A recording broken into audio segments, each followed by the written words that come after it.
রোজ রোজ শাক সবজি মাছ মাংস ডাল তরি তরকারি এই সমস্ত খাবার খেতে খেতে আমার যেন একঘেয়েমি হয়ে গিয়েছিল।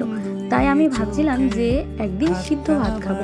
হ্যাঁ, সিদ্ধ ভাত একেবারেই খাওয়া হয় না তা নয়, যেমন মাঝে মধ্যে সকালে হয়তো গরম ভাত আলু সিদ্ধ মাখা করে খাওয়া হলো, কিন্তু আমি সেটা ভাবছিলাম না, ভাবছিলাম একটু অন্যরকম কিছু করা যায়, একটু অন্য কিছু সিদ্ধ ভাত খাওয়া যাক। তো সেই জন্যই আজকে আমি বানিয়ে নিয়েছিলাম অনেক রকমের সিদ্ধ, যেমন আলু সিদ্ধ, ডিম সিদ্ধ, কাঁচকলা, পেঁপে সব রকম সিদ্ধ করে নিয়েছিলাম প্রেশার কুকারের মধ্যে দিয়ে একসাথে।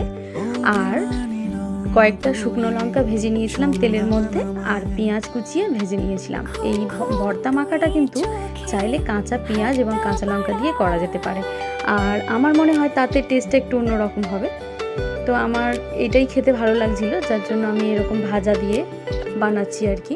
সব রকম মাখাগুলো আমি প্রথমে ছেনে নিলাম।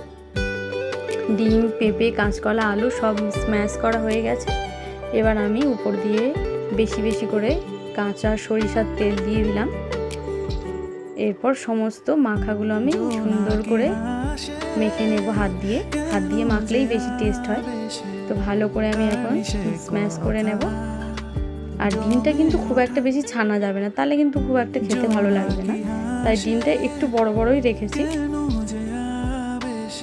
এই ভর্তা মাখাটা খেতে ভীষণ সুন্দর হবে।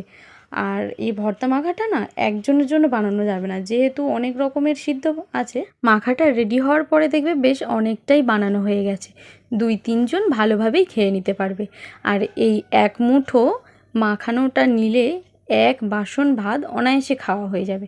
উপর থেকে আমি আরও একটু কাঁচা সরষের তেল ছড়িয়ে দিলাম, আর দিয়ে দিলাম একটা ভাজা লঙ্কা। এবারে তো মজাদার করে খাওয়া হবে।